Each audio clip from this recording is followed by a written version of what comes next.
Well, good morning, everybody. Welcome. Just good to have you with us. We're lots of excitement about the Public Procurement Act 28 of 2024.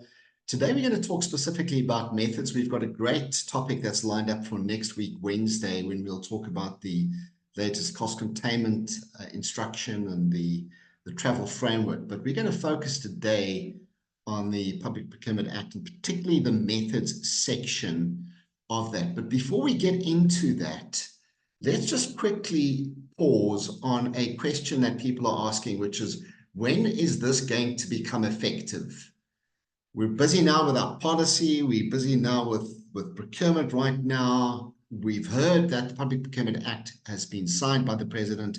So when do we expect we could get going? This is Sean's view. This is not a view you will necessarily get from Treasury or anyone else. This is my view. Now, let me give you the basis on which we've said this. So the Act, when it was signed by the President, didn't give an effective date.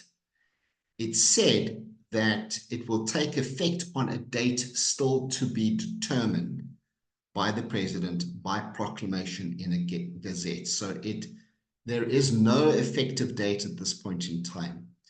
But what can happen is that different dates might be determined by the President. So they might say, this chapter is going to go out, and from this date, this chapter will be effective. From this date, this chapter will be effective. They may decide to do that.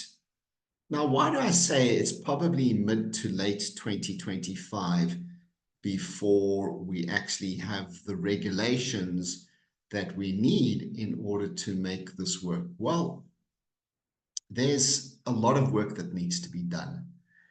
Let's just ask the question. I mean, is it possible to possibly get chapter 4 out first and chapter 5? Those might be more urgent given the challenges that are taking place in the courts on the Preferential Procurement Regulations 2022, chapter 4. If you're not yet familiar with the different terms of the chapters, chapter 4 is the chapter that will effectively replace the triple PFA and the regulations that we currently have, the Preferential Procurement Regulations 2022.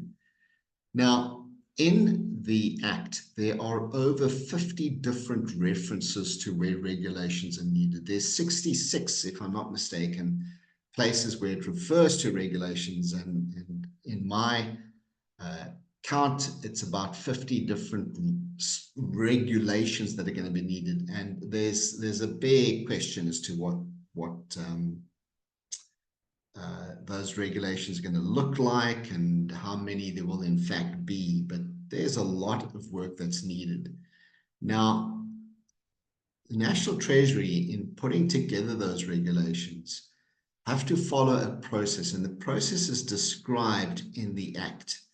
And they're going to have to firstly consult the Minister of Finance. This is the official statement, is going to consult with the responsible ministers, and that's probably going to be everybody. And they've got to do that before the actual draft regulations are issued. National Treasury also, in a workshop 2 weeks ago, suggested that they might actually start a consultation process with stakeholders before they actually start the drafting process. So there's quite a bit of work that will need to be done just in terms of consultation. Then there's going to be the actual drafting of the regulations. And then once those regulations are put in, issued in draft, they will then have to be issued for comment. And then we'll all have an opportunity to comment on those draft regulations. Those comments will be sent back to Treasury. They will then consider all of those. Treasury has to actually put together a consultation report on what their response was to all the comments that they received on the draft regulations. And then once they've updated those regulations based on the comments they've received, it then has to go through the two different houses of parliament.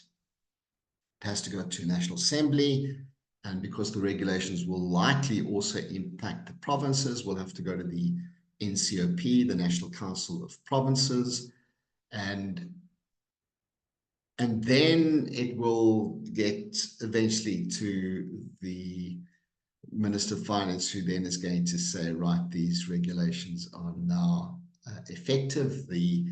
The president is then going to have to ensure that the gazettes are appropriate on the effective date, and then you'll probably be given time to get your policies updated to respond to the regulations that are issued at the time. So there'll be some time that will be needed.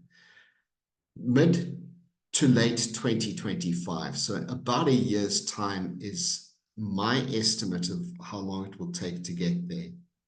And there are varying estimates of that. It might be sooner than that, it might be later than that, but it's probably going to be 8, 9, 10, 12, possibly up to 24 different months before that happens. There will be sections of the bill that might even be longer than that, because at the time of issuing the act, there's no funding, for example, for the tribunal. There's a whole range of processes that need to take place to appoint the members of the tribunal. So there could be aspects which will be staggered and might even be later than the rest of the bill. So there's the answer to this question. So what happens in the meantime? Does it mean that we should all just carry on doing what we're doing and wait until National Treasury calls us, wait until National Treasury have issued the draft regulations? What should we do? Well, I think there's quite a bit of work that needs to be done before that. And I'm just picking up on one aspect of the Act, which is the aspect on methods. Now, why methods? Well, methods was introduced in the very, very first version of the draft public procurement bill, and methods has been in all the different versions of the bill that we've had since then, and is now in the Public Procurement Act. And it's in Chapter 5, and Chapter 5 is the procurement system, methods and related matters, and you'll see there that Section 24 of the Act refers to the procurement system and methods. Now, this is very important because it's the first time we actually have specific reference in our legislation to this term called methods. Before we get into that Section 24, let's just have a look at Section 8, which is the section that describes the duties of the procuring institutions. And it says in Section 8 that a procuring institution must develop and implement an effective and efficient procurement system, including a procurement policy as envisaged in Section 24. So it's saying we need to get Section 24 before we start to put together our system of procurement, before we start to put together our procurement policy. So let's have a look then at what Section 24 says. It says the minister must prescribe. So whenever you see the word prescribe, it means by way of regulations. So the minister must by way of regulations, prescribe a framework within which a procuring institution must develop and implement its procuring system as referred to in Section 8. And then if we drop down to 24B, it says there that it must include types of procurement methods. Very interesting, types of procurement methods. C is a little bit more tighter than the general types of procurement method statement in B. C then says the requirements and procedures to be followed for each prescribed method. Each prescribed method. I think if you look at those two, it answers the question, what is a type of procurement method? Well, it's probably going to be the prescribed method. because I'm not sure they're going to be able to get the procedures and the requirements all generically put into a type of procurement method. So one of the questions that we ask, by the way, I'm raising this because this is not defined anywhere in the Act. One of the questions we ask then is, could a type of procurement method be competitive methods? Could another type of procurement method be non-competitive methods, deviations, for example? So probably not. Probably it's going to be the specific methods, open competitive bidding, quotations, etc. And the requirements, the procedures for each of those are going to have to be prescribed in this framework. So very important that the work that is happening now is going to be on putting one of the aspects, putting these methods together.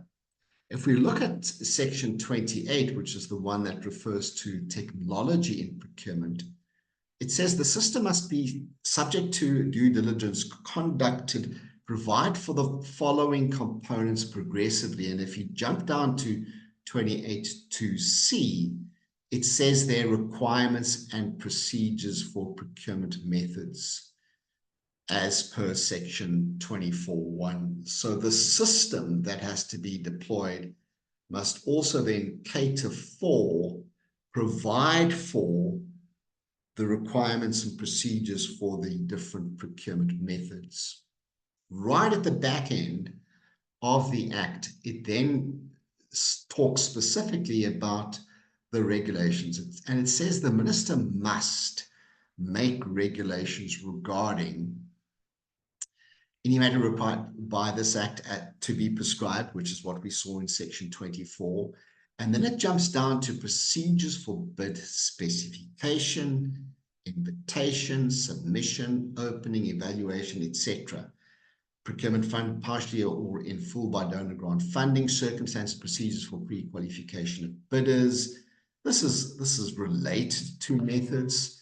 It talks about transversal term contracts and public-private partnerships.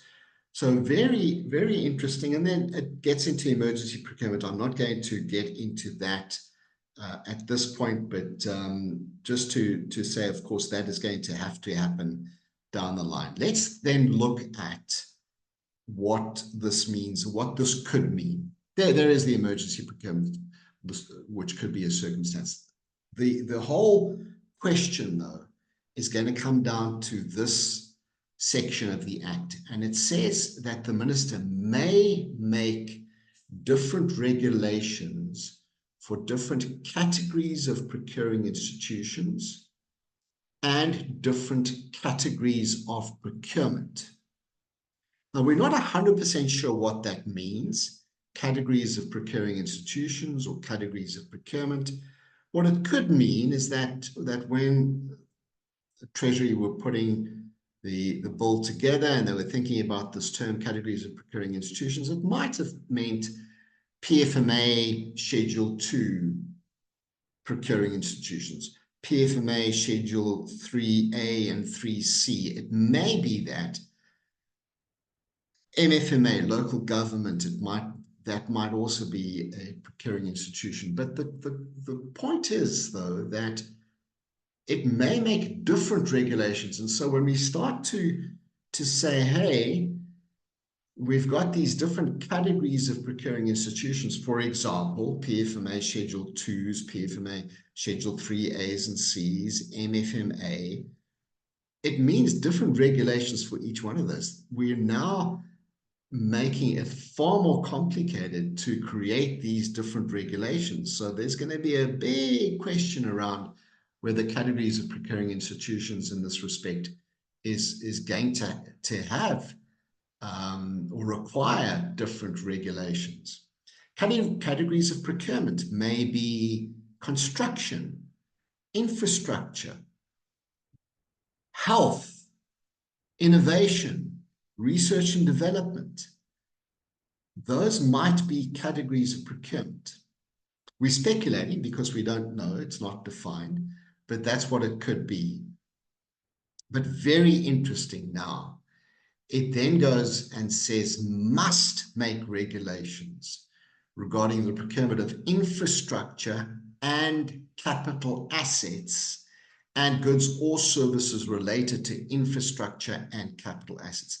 So it's already, if you like, said we need to treat infrastructure differently to the rest of the goods and services. We need to treat capital assets differently to the rest of goods and services. So already, if we've got one generic group of regulations, we're going to have another one likely on infrastructure and another one likely on capital assets. I don't believe those are the same, infrastructure and capital assets. But it's already now saying, wow, we're going to need to get quite a few different sets of regulations out. Let's have a look at what could be the definition of method.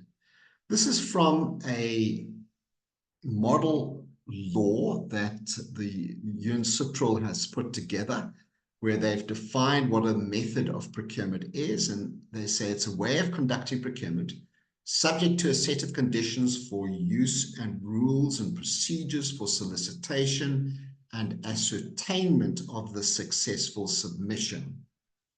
It goes on to then say conditions for use. So it talks here about conditions of use. For use is a set of minimum requirements that must be met to make it possible for the procuring entity to use a method of procurement alternative to open tendering. So there's a definition. If we break that down, a way of conducting procurement, how do we decide who to contract with? What are the methods and the circumstances? What are the rules and procedures for inviting? What are the rules and procedures for awarding? And one of the questions then about this is, well, is this going to work? I mean, will this definition work, or will we need another definition? Really, what is it? So one of the questions, for example, is a transversal term agreement a contract? Is a panel a contract? Or is it a method? I don't know. It's an important question. Now, here it says the rules and procedures for solicitation. Is an unsolicited bid a method? So the procedure for solicitation, inviting, but we don't invite unsolicited bids. So are unsolicited bids a method? There's just some questions that are being asked around that particular method. So let's have a look quickly then, and I'm going to be quite quick in terms of running through this, because there's detail, which we're not going to get into now, but there's a story that we need to unpack and understand. What are the methods that we currently have in the PFMA? Well, we've got quotations, bids, petty cash, written price quotations, open competitive bids. We've got all the other means, the limited bidding, written price quotations outside the 1 million threshold. We've got emergency and urgent. We've got existing transversal agreements, question mark. We've got piggybacking or using contracts with other departments or public entities. We've got public-private partnerships. We've got unsolicited proposals. That's in the PFMA. If you look in the guideline, there's reference to a whole range of other methods that aren't specifically mentioned in the regulation 16A, pre-qualification, lists, panels, e-procurement, international sourcing, two-stage bidding is mentioned, request for proposal, different to request for bid, if you like. Competitive negotiations is mentioned as well. Procurement agents is mentioned. This list is not complete, but it gives you some feel for different methods that are already identified and are in the PFMA guideline. What about the MFMA? Well, again, petty cash, quotations, competitive bids. They also have a deviation section in the MFMA. Existing transversal agreements, primarily at provincial level. Existing contracts with other organs of state, the piggybacking. Public-private partnerships, the local government has its own PPP set of regulations. Unsolicited proposals, bids are referenced, pre-qualification, list of preferred service providers, panels are mentioned in the guide, e-procurement in the guide, international sourcing in the guide, two-stage bidding in the regulations and the guide, request for proposal in the guide, and competitive negotiations procedure. So there's a whole range of these in MFMA. What about some of the categories of procurement that are specifically referenced in the municipal regulations? Banking services, IT, safety arrangements, proudly South Africa, consultant, compensation, disposal, animals, works of art, historical objects. These aren't complete, but these are different categories of procurement. Do these go through then into the next round? And then if we have a look at construction and infrastructure, and what I've not done is go to the CIDB. I've just gone to the SANS 108451 in particular and picked out the procedures. Now, very interesting, in the SANS standard 10845, they don't talk about methods. They talk about procedures. Their reference or context to methods is around the final award. What is the method for finally awarding? Is it financial and quality, financial and preference, financial quality and preference? That's where SANS, the ISO standard, uses the term methods. But the nominated procedure, open procedure, qualified procedure, quotation procedure, 2 envelopes, 2-stage, confined market, shopping, negotiated, compounded negotiated, competitive negotiation procedure, electronic auction, framework agreements, design competitions. There are some of the methods that are referenced in infrastructure. So if I will open up for discussion shortly. So if we say, right, here are a selection of methods as a starting point, all right? Petty cash, quotations, bids, panels, international sourcing, 2-stage bidding, open procedure, 2 envelope procedure. I don't know if that's a method. Shopping, negotiated procedure, electronic auctions, framework agreements, design competitions. Let's say there's a selection, if you like, of methods. And so there's a big question mark. I don't know. But let's say there it is. I mean, we're talking here about 5, 10, 15, 20, 25, probably 30 different methods. I have in another project identified 140, but let's say we've got a starting point here of 30 to 40 different methods. The question then comes to this point. Are we going to start to have those different methods for different categories of procuring institutions?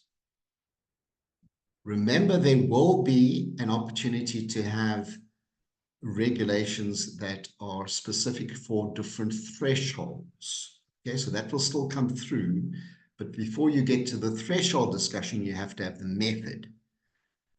So this is the quotation method. That's the question.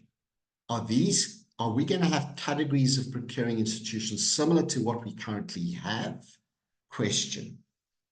What about other categories? All health departments? What about all the defense and security entities that we've got? What about all the R&D entities that we've got? I don't know. These are questions that are going to have to be answered in the next few months. What about the categories of procurement? Will we have different sets of regulations for general goods? Yes, we know already infrastructure is there, but what about ICT, banking services, safety, all these things that we currently have in the MFMA? I don't know. Do we need to have these separate set of regulations? We haven't even touched on disposals yet, which is within the definition of innovation. Do we say that we're going to have another category called complex goods or services for some of the more complex aspects that might exist within the Transnets and the ESCOMs and the CSRRs of the world? Question. I'll open up for comments shortly. Many people are sitting and saying, hang on a sec. We have not had to comply with regulations, Treasury Regulation 16A. Surely, Treasury are going to give us exemption to not have to comply with the regulations that are coming under the Public Procurement Act. Surely we are not going to be treated in the same way as the local municipality is concerned as far as methods are concerned? Well, that's an important question to ask. So let's start to explore this. If we go right to the beginning of the Act, there's a statement in the introduction to the Act on uniform treasury norms and standards. The starting point for this Act is that everyone is going to have to fall within this uniform treasury norms and standards. It's a section 2161 that Treasury have found in the Constitution, and they have brought it in here to say we cannot continue to have public procurement in this country fragmented as it has been, where every different type of procuring institution does things differently. Yes, they may have different thresholds, but we must follow the same norms and standards when we are procuring. So that's the starting point. To get exemption is not going to be easy. Currently, there's a discussion that often happens between an institution and the role players at National Treasury, particularly the OCPO, saying, hey, we can't comply with this particular instruction, we can't comply with these Treasury Regulations 16A, and therefore we need to be exempted. Well, the only person who is going to grant you an exemption is going to be the minister, and that will be by notice of a gazette. The 5 reasons that he's going to use, and you're going to have to use if you want to get exemption, is national security, procurement funded partially or fully by donor or grant funding, disaster, a state of emergency, or it is uneconomical to comply with any provision of this Act. Now, many of you will look at this and say, yeah. 61(1)(e) is my exit, my reason to get exemption from these aspects. I don't want my organization to have to follow the same methods as a small procuring institution or a small municipality. We need to get exemption because it's uneconomical for us to comply with that.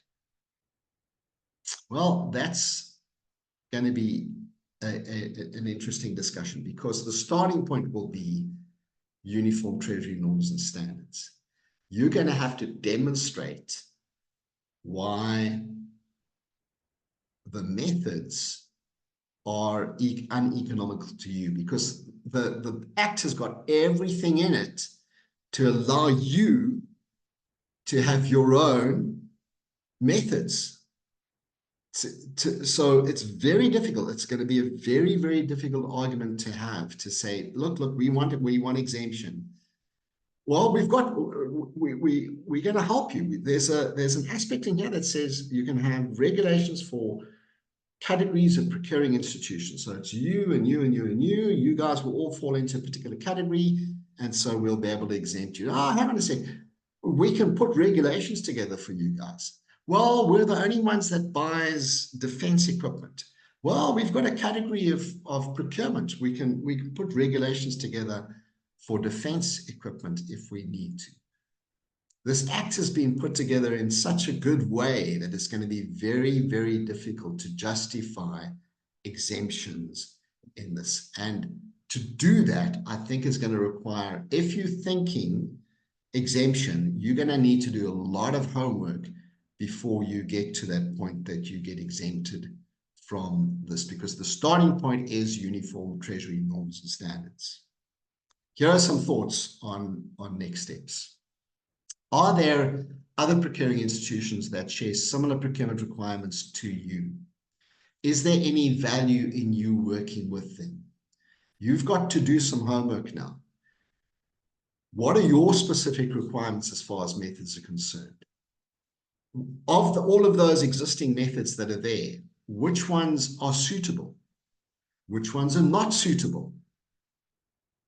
if there are methods that are listed there but none of them are suitable for your particular requirements, is there value in looking at other methods internationally, elsewhere, that are used to cater for your particular type of circumstance? And then start to prepare for that engagement with the Public Procurement Office. If they said they're going to consult broadly with, get ready for that consultation. Get ready to describe your unique requirements and why you need to have or be treated either as a category of procuring institution, or there's a particular commodity that you've got that you believe needs to be catered for separately and differently to the rest of the goods and services. Start to do that work to get that going. And you might want to start to, in that preparation, start feeding some messages through to your minister, because the Minister of Finance is going to be consulting with the relevant ministers. And so there might be some ministerial discussion, and that needs to happen before that. So there are some next steps on this whole issue of methods. I don't think that there's time to sit back and wait for Treasury to issue you with the regulations. You're going to have to do some work beforehand. They're going to be asking you when they start consulting. The Minister of Finance is going to be asking you. And so each of us are going to have to start to do some work. And I'm just picking one little section in here called methods, because I think the methods is going to determine whether something is uneconomical or not. You're going to have to say this method is uneconomical. It's uneconomical for us to follow this particular method to source our goods or services. Therefore, we want exemption. There are folk, I have run through a couple of points then just on methods. We're not going to get in today to actually agreeing which methods, but I just thought to share with you some thoughts around this. I'm going to be running a little bit of a work stream, which was agreed out of the public procurement reform workshop that we had 2 weeks ago on methods. And we'll be looking for anyone who would like to join a working group of this, so we could start to proactively feed information and help Treasury put the regulations together that will work for us. So anyone who is keen and willing to get involved with that, please do raise your hand or just put a comment in the chat that you're keen to participate in that, or send me an email and we'll start to put together a little working group on that. We have had a working group on after a prior reform workshop that we had, and we'll certainly bring all of those that were involved at that time into that discussion as well. Michael, good morning. Welcome. Morning, Sean. If I may make a point on the issue of the word economical, which is debated, and I think South Africa needs to acknowledge the fact that it's not a society that is the same as the United Kingdom or a first world society where wealth is evenly spread, and maybe economical means how many rands and cents you're paying for something. The economical is really in South Africa a very difficult term to define. And unfortunately, it cannot be defined in any other way than in a political way, if I may make a bit of a controversial statement. We need to look at the outcome. You know, are we procuring something because, and I can only talk about infrastructure because that's where I have been all my life. Are we procuring a piece of infrastructure because the community needs the infrastructure? Or should we need to procure a piece of infrastructure because not only the community needs infrastructure, but the community needs jobs? And they need something to look after. They need something that they feel they own. So it doesn't get burnt at the first given opportunity when there's a disagreement between the politicians and the community. So economical has a very, very difficult is a very, very difficult term to define within our current context. And unfortunately, the tendency is to say, well, rands and cents are what we're looking for. But I think we need to be a little bit more outward looking and say, well, within the context of our country and our societal ills, how is economical going to be defined? Because if we don't do it correctly, the act will fail. And we will fail again in the delivery of infrastructure, because all we're going to be doing is concentrating on the rands and cents. I always say that if you look at the 2 bridges being built in the former Transkei, they're fantastic pieces of engineering work. But hell, has anybody actually looked at the communities they're supposed to serve? Or is the community Durban and East London only? What about the people who live there? I mean, some of them have had their land cut in half. Land they've been living on for, hundreds of years. These things, we can't carry on like that. We need to be conscious of the circumstances in which we do things. We build a school on the opposite side of the road of where the village is, or the settlement is, and then we complain because kids get wiped out by motor cars and trucks every second day. So value for money and economical needs to be looked at in a proper context. Thank you, Michael. Thank you. Morning, Craig. Morning, Sean. So getting back to what you were saying earlier about categories, yes, and you referenced there the Public Finance Management Act as well as the Municipal Finance Management Act. So just those in terms of categories. I'm not sure if anyone has done a careful comparison between those 2 acts and to see how they differentiate, other than the fact that they're aimed at different levels of government. So in that, those 2 finance management acts, they could create some sort of categorization.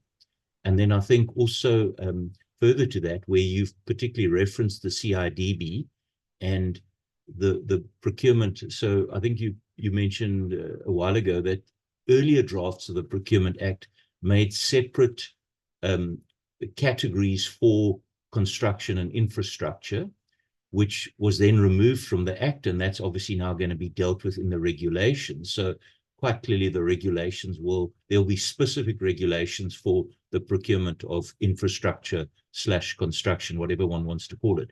And I think there is the golden opportunity for the CIDB standard for uniformity to be completely aligned with the procurement regulations as far as construction and procurement, as far as construction and infrastructure are concerned.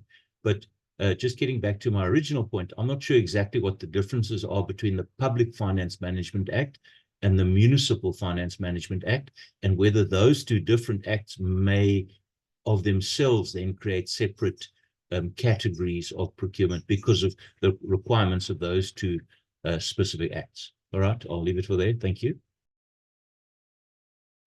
Thank you, Craig. Let me just respond to that. I mean, the only reason I reference the PFMA categories and the MFMA is because that's how we deal with it now. We've got separate regulations for MFMA, triple Ps, public-private partnerships for municipalities, as one set of regulations.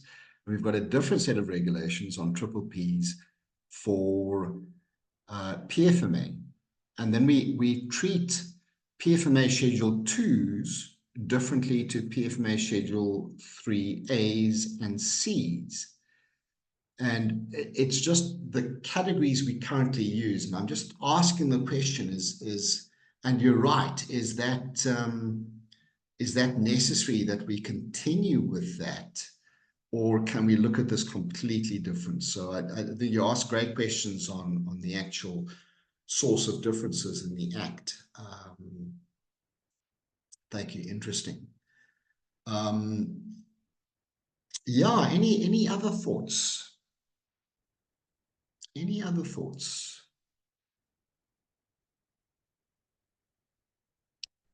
I really think that work needs to be done at your level. So let me quickly talk a little bit more about, let me just see if I can go back a little bit here. Let me see if I can just mention a couple of things. So one thing, for example, thank you, Ron. I see your hand. Let me quickly just raise this point now. Folk, you've got to be very careful in how you're doing this. You are using methods right now which are not regulated. And one of those examples that I'll always use is panels. Panels is not described. It's even very loosely described. It's actually panel/list in the guidelines. But we're using it, and you're using it extensively in different ways. Now, that is going to be regulated. What are the other methods that you're using which aren't regulated now? Start to think through those. Start to think through those very carefully, because you've got to make sure that these regulations, we collectively got to make sure that these regulations are going to be appropriate and fit your needs. We've had flexibility up till now. I believe that flexibility is going to start to move. Hello, Ron. Good morning. Welcome. Good morning, Sean. Thank you for the opportunity. Can you hear me? Yes, we can. Thank you, Ron. Good morning. Go ahead. Sean, you mentioned that you advise people to start thinking seriously about exemptions. And of course, you're aware of us at the NRF and how keen we are to start that process as soon as possible. However, I don't think we can. Mm. And correct me if I'm wrong, and I'll give you 3 reasons why, as much as we'd like to start, in fact, we started thinking about it before the promulgation, but why can't we start? Is number 1 is we are not sure what the definitions are of matters that constitute exemption. For example, what do we mean by donor? Mm. Does it exclude internal, or is it only external? Mm. What do we mean by grant funding?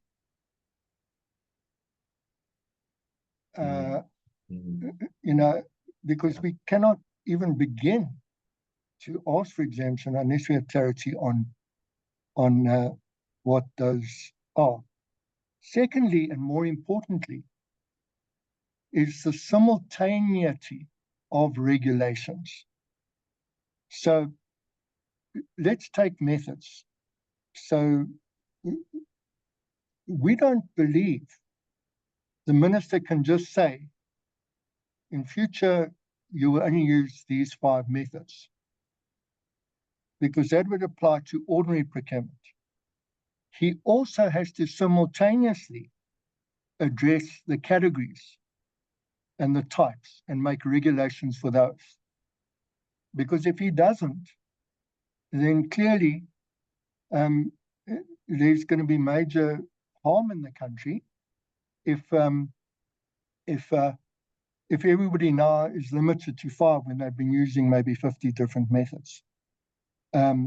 So if he proposes just say 5 under the normal term, my view is that it's untenable for him to do that in isolation. He also has to then simultaneously provide the regulations for what he means by the categories of institutions and the various categories of procurement. So unless one sees what's in the regulation, one doesn't know if the prescripts are friendly or not. So we don't know what's going to go in. So we can't ask for exemption from something that may be in our favor. It's a horse and cart. So the third one, and I'm going to ask you, Sean, if it's not confidential, is that and you may mention on this platform, but there has been word out in the press that once the PPA is enacted, it's going to be challenged. But I've read nothing in the press of any challenges, and maybe there's a legal problem, because maybe you cannot challenge something that hasn't got an effective date, or maybe you can't challenge something that hasn't got regulations or whatever. I don't know. I'm not trained in law. But clearly, sometimes when challenges occur, things are suspended. So why would one go through the exemption route if the whole act or parts of the act are under suspension? So Sean, maybe you can comment on whether I've misunderstood the environment, and also, if it's not confidential, share with us any ideas on the challenges, because we are particularly interested in possible challenges to the Act. Thanks, Ron. Let's start with your last point. Yeah, I'm not aware of any specific institution. I know that one of the groups that we're working with, the Public Procurement Reform Working Group, is aware that there have been noises made. Some of the individuals that were presenting on at both the NCOP and the National Assembly said so during the actual feedback to the National Assembly and NCOP in the subcommittee meetings. So we're guessing it's probably one of those, or two of those, or three of those different institutions. Ron, I don't think that if it is challenged now, let's assume somebody gets their arguments together and they're able to go through to the courts and they start to challenge it, then I don't think there'd be an urgency, an interdict or injunction to start to delay things, because there's no effective date, so they can start the whole process properly. I don't think that's going to stop Treasury or any of ourselves from doing the work that is needed to develop the regulations. So that will carry on. The challenge will carry on, and I think in parallel, then some of this work will start to happen. And I think in the last group meeting that we had as a reform working group, that was basically agreed. The work on the regulations is going to continue despite any challenges that might happen in the courts. If there is a successful conclusion by the challenger, then they will adapt whatever they need to adapt at that point. But there's quite a strong view from Treasury, at least, that they're going to be able to defend any challenges that come through. Ron, on your first point, I agree with you. I think that, and as I was preparing for this morning's discussion, one of the things that we probably need to ask Treasury for, and we need to engage with Treasury on, is the definitions. And because it's going to be important that all of us are working in the same direction and with the same understanding of these definitions. One of those, for example, might also be clarity on some of the existing definitions. So if you look at the definition of infrastructure, it's I don't know, it's a crazy definition, and Michael and Craig, I don't know if you've looked at that, but it's the infrastructure definition could include ICT systems, payroll systems. It's quite an interesting definition. So there might be a need to get clarity on some existing ones, but definitely, and you know what's going to happen, Ron, is Treasury is going to say, well, Mr. Grace, what do you think the definition of methods should be? So I think that dialogue is going to happen as far as that's concerned on those methods. And then I think that Ron, I think the uneconomical, the basis for an exemption, you're going to have to demonstrate why following 5 methods is uneconomical. But they're going to give you, they're going to make it very difficult for you to even get to the point that there are 5 methods. They're going to ask you through this process, they're going to ask the minister, do you have specific requirements that these regulations need to meet? And so that's why that message to the ministers is going to be important to start feeding those through and say, we have these unique circumstances. If the regulations do not meet these requirements, we're going to apply for exemption. But that's going to take some articulation. That's going to take some preparation and homework to do in order to get that done. Good thoughts, Ron. Let's jump to Xolani.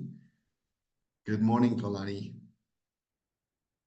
Mlungisi, your hand was up first, Mlungisi. I come to you straight after Xolani. Go ahead. Morning. Thanks, Sean. Good morning, everyone.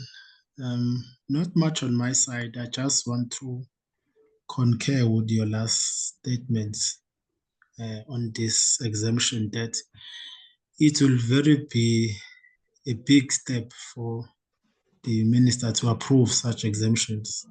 It will be after detailed scrutiny of the submission done by that organ of state. However, further to what you've said and what the other colleague had raised, let's just say now we have this bill, and on around the thoughts you shared earlier on when it might start, maybe late 2025, and now it has started. If an exemption is granted now, what will be the fallback of that organ of state? Because by way of this act, it is repealing a lot of legislation.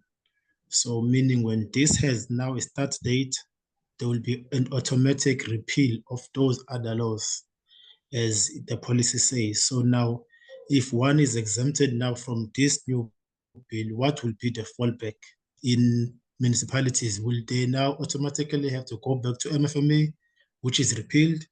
Or if it's departments, is it automatic? They go back to FMA, which is repealed. Which part of it can they use? Because all of it will be gone. So to me, that's a part. I don't know if I'm making sense, or maybe the other colleagues have thought of that. I'm thinking now, what will be the fallback should they be exempted from this one? Because this act is just saying they can get an exemption. But as to say now, what will be the way forward after getting this exemption? I'm still a bit puzzled at what will that be, because whatever process that will be used by the organ of state will eventually have to be audited by AG, and what will now AG be auditing against? So that to me was a food for thought. Maybe if you ever thought of that, what will be the way forward? Thanks. Interesting, Xolani. I mean, the one question we're all asking is, can Chapter 4 be fast-tracked on its own, and then we make Chapter 4 effective, and then we give ourselves the opportunity to repeal the triple PFA and the Preferential Procurement Regulations 2022. And I think it's going to be difficult, because I think Chapter 4 actually also needs Chapter 5, quite a lot of Chapter 5. And Chapter 5 is where all these methods happen. So it's going to be quite difficult to do that. I think they would be able to work out mechanisms. So let me explain what. I think they'll be able to work out mechanisms, and there may well be a phasing also of the repeals. So you use the triple PFA until Chapter 4 applies to you. You use the existing methods described in the PFMA until Chapter 5 applies to you. They might be able to phase the repeals in the same manner as they said they would phase the rollout. Very good. Craig, and then we'll jump to Sunday. No, Mlungisi first, sorry. All right, thank you so much, Sean, and a very good morning to you and the colleagues. Morning. My first comment will lean towards what you indicated when you started, that you need to firstly harmonize the definition, because if you are talking in the infrastructure space, you made reference to SENS 10845, where they're talking about procurement procedures. In the same statement, you alluded into the evaluation. So in other contexts, when we're talking about evaluation, you've got 4 methods of evaluation. For an example, method 1, method 2, method 3, method 4. So the definition and the language that is currently used, if it is not harmonized, is going to create a bit of a challenge from an infrastructure point of view. And Ron Watermeyer has been making the same argument around the infrastructure, that infrastructure can't be treated like your normal goods and service, where you are procuring tea and coffee and all of those things, because it's quite intricate. You therefore have to have a completely different procedure. I'll use a procedure, not method. You completely have to involve a different procedure that caters for that specific service that you seek to acquire for a particular purpose, because not all infrastructure projects are generic or are common in the way in what you want to do. So on that score, what I will say for me is that the call has been made many years ago. Even if you read in his literature, he makes that point quite clearly, that yes, you need to have a different procedure for infrastructure. I hope when they deal with the regulations part, particularly where they are talking about infrastructure, let alone the definition on how they define it, they will also look at the common law precedent, where on the Preferential Procurement Policy Framework Act, the one that is going to be repealed now, if you read like your Watt Power versus Transnet, it is a perfect demonstration of how objective criteria was used. You read another case, I think it's Simunye versus TVET College somewhere in the Eastern Cape. It's a perfect demonstration of how Section 2(1)(f) of the objective criteria was utilized. So in the context of having to come up with a procedure that is going to cater for the infrastructure space, those lessons must not be thrown, with the basin, because they form the core on how, at the end of it all, in terms of awarding a contract, assist an organ of state to make an informed decision having involved all these other processes. So for me, your prelude to everything that we're talking about, SENS 108 is one of the most critical documents that applies into the space within which you operate. So that harmonization is very, very critical for me. That is just my contribution. Thank you so much. Mugisi, thank you very much. Let me plant a seed, Mugisi.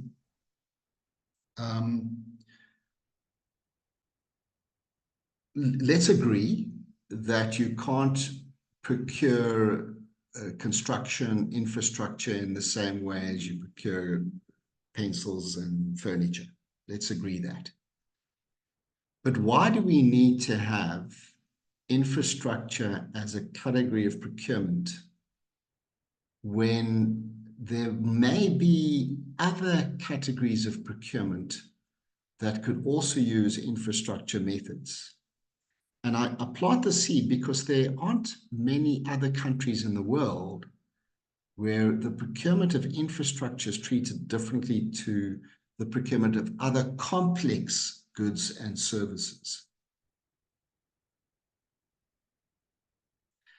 But we are where we are, and the regulation does clearly state that there will be separate regulations for infrastructure. The question is going to be, let's harmonize that those regulations. Agreed. Mongisi, you wanted to just respond, and then we'll jump to Craig. Yeah, let me respond to that. In your slide now, you have your methods. For an example, if you're saying you're looking at the financial offer, that Yes. is completely different from an infrastructure, because with infrastructure, that one, in many cases that one has dealt with, you can't work with that one, right? You have to look, for an example, at method 4. Method 4, which is going to be completely distinct from how you procure another service in goods and services, where the ability and the capability of the service provider is not that much an issue, because the person is just procuring and then doing a delivery. But when we're looking at an infrastructure, we're looking at a long-haul relationship with the service provider. Other considerations must come into the fore. Where we are looking at his financial capability, that is completely different from someone who's going to go and buy you furniture, deliver, and then end of the relationship.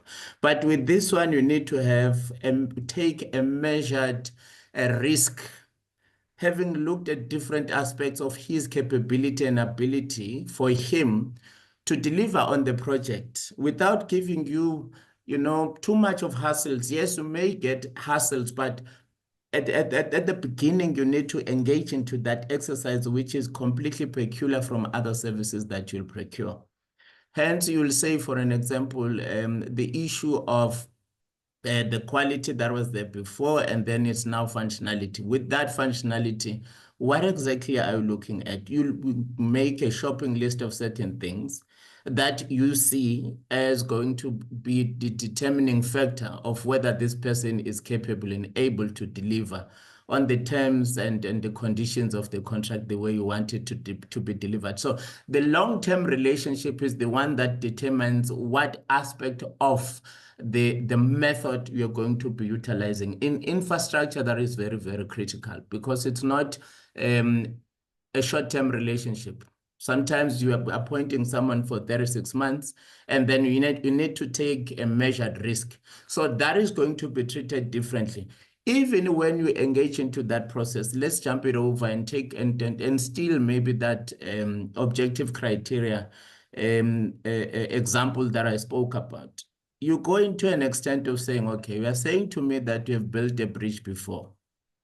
Right, let me go and check in terms of your multidisciplinary team, the professionals that you say you have in your institution, if they have ever been involved in the building of a bridge, because it's a huge risk. There we are invoking an objective criteria, which is completely foreign from the other services that you're going to procure in other aspects of the work that we do as public procurement practitioners. I hope maybe I'm clarifying my point clearly. I hear you, and I'll just pose the question. What if I was to argue that there's no difference in the methods and the procedures for sourcing large-scale ICT solutions?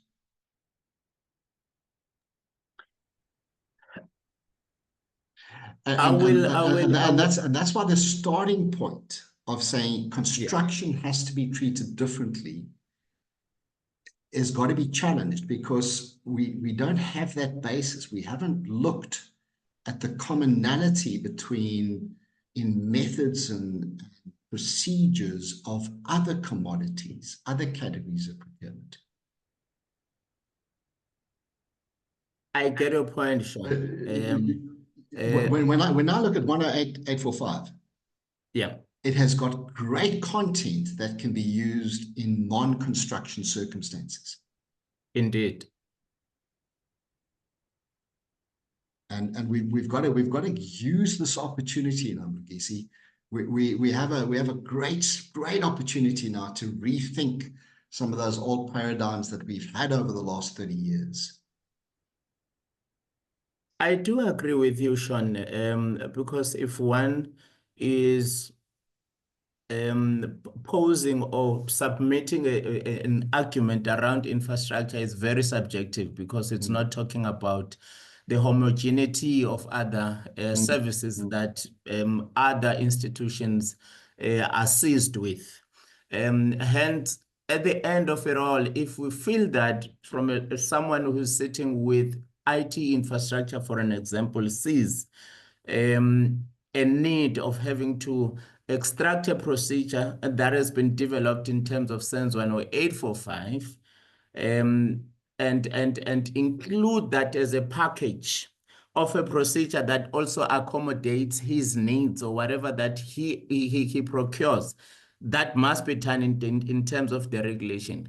I was just putting infrastructure because it is one specialty, but there might be other examples that one is not au fait with, which might fall within the same category of having to categorize them in terms of the procedure that is going to be applied. For an example, if you are talking about infrastructure, in the procedures that are there is a provision that is talking about a negotiation procedure.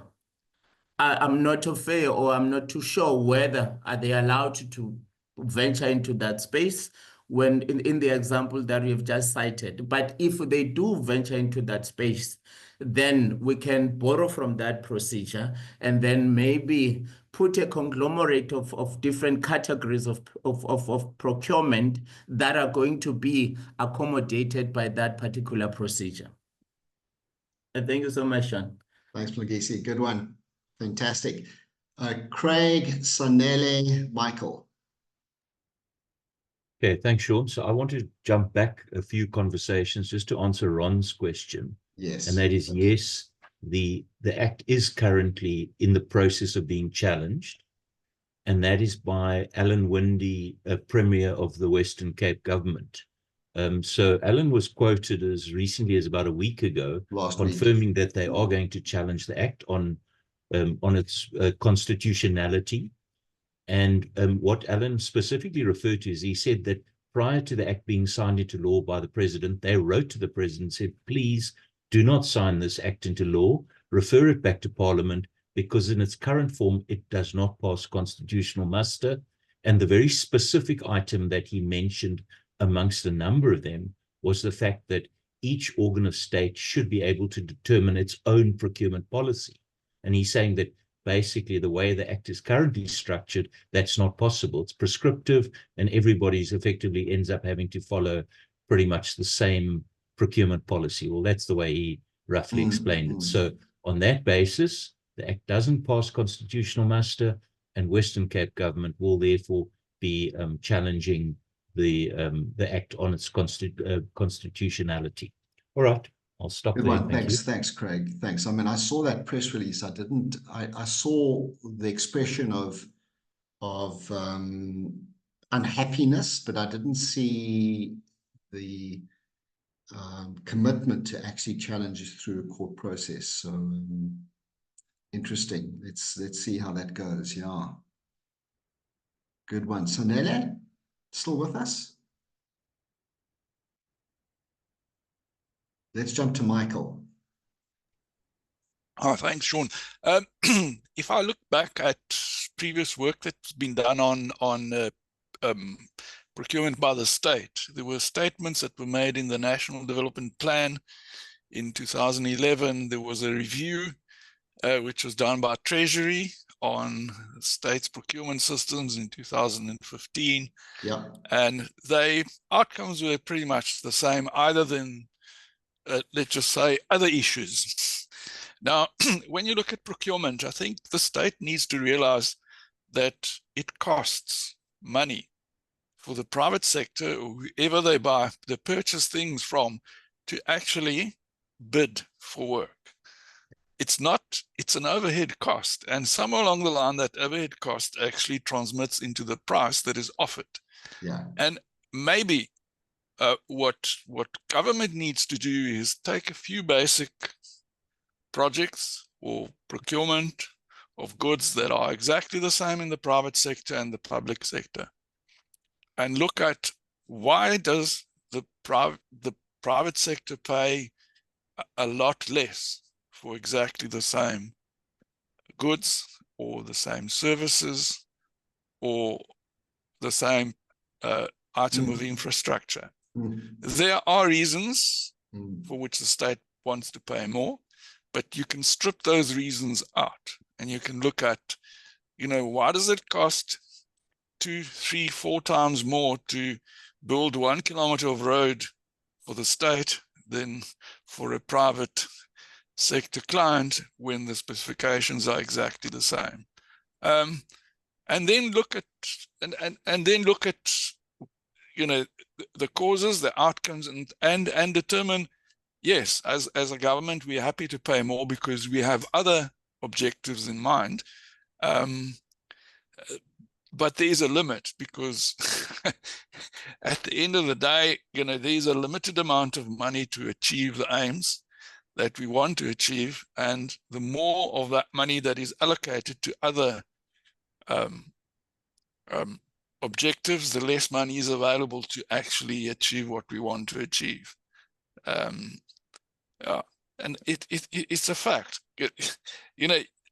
I spent, as a consulting engineer, I ended up spending a huge amount of valuable time as an engineer, where I should be devoting my time to engineering work, filling in forms, signing documents, for which I certainly did not need a very hard to achieve engineering degree.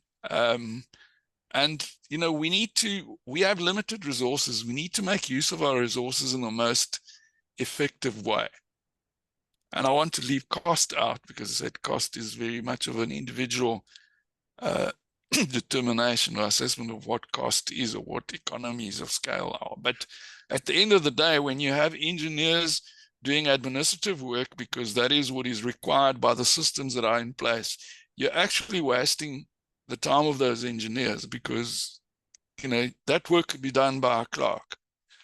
But because of the way in which the procurement system is structured, that work is done by a person whose resources should be allocated to doing something else. And that's all I'm.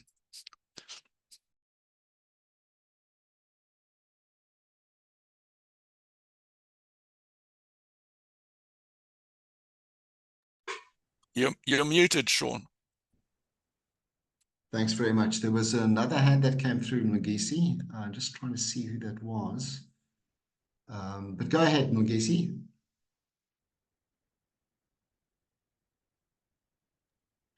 Thank you so much, Sean.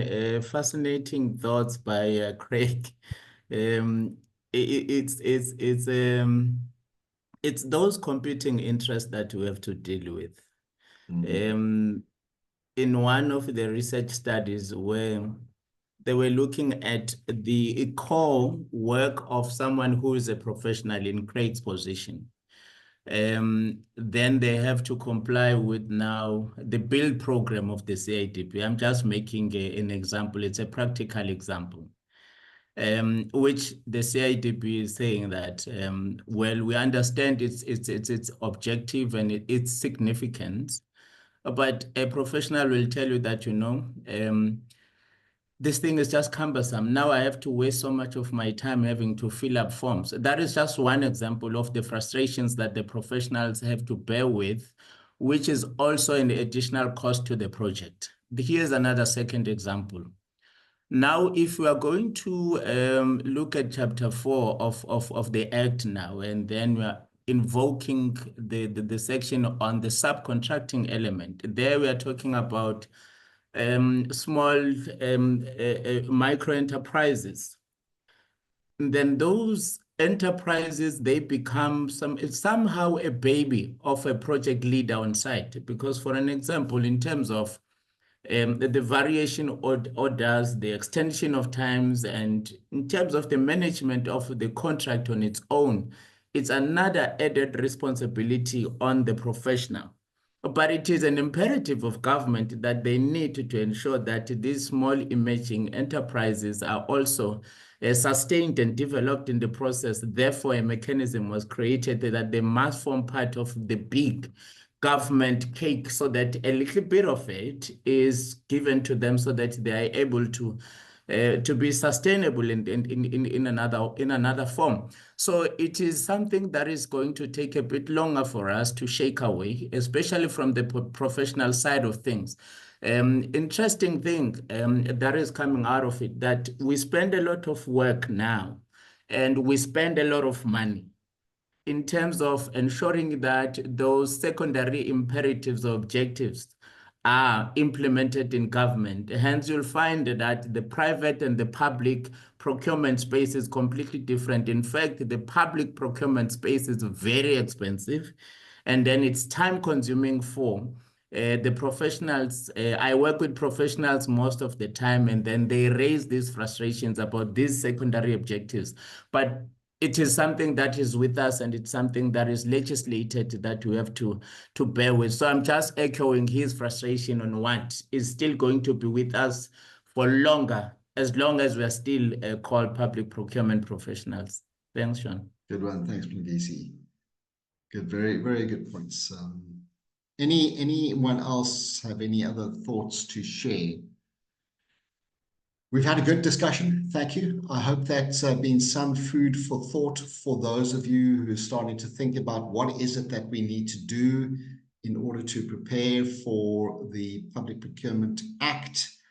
And there certainly is a lot of work that needs to be done on the methods side being one of them. There are more topics. Let me quickly thank you to all of those who have offered to participate in a bit of a method stream.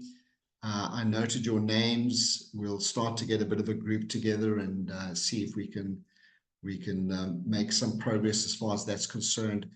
I have another request, and that is for anyone with a legal background who would be willing to just take one or two sections of the Public Procurement Act and just prepare some, just put some time aside and prepare a short presentation on that section, just from a legal perspective. I have had some great responses or offers from others, but anyone, particularly from a legal perspective, just to give us a legal view on some of the aspects of the Act, if you wouldn't mind just also letting me know if you'd be willing to volunteer to do that.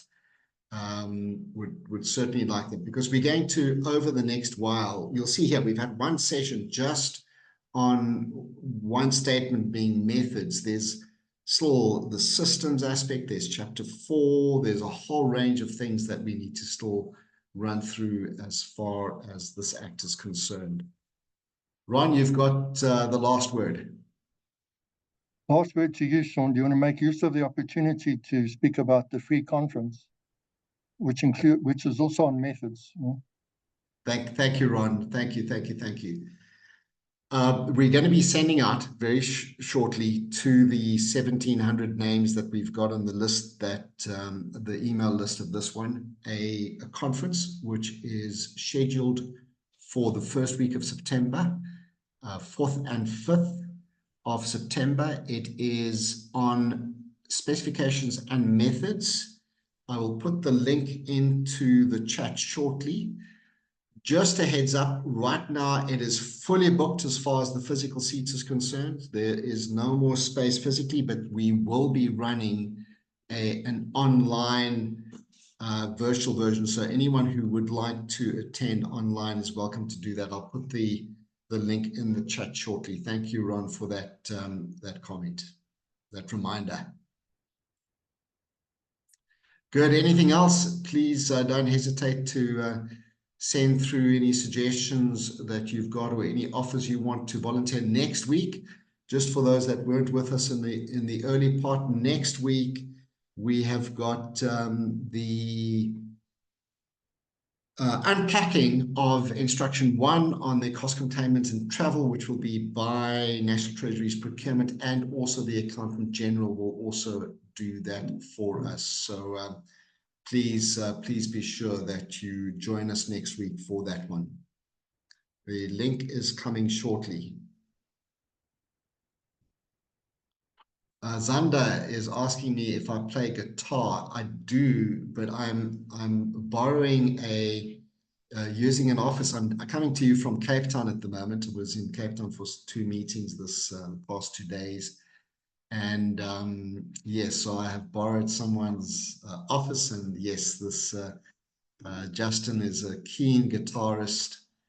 Those are 6-string guitars at the back there. I play only 4 strings. I can't count more than past 4. So thank you, Craig, for that offer. There is the link, everybody, there, and you would have seen I did also place the presentation for today in the chat as well, so you're welcome to download it from there. Thanks, everybody. All the best to you. See you next week.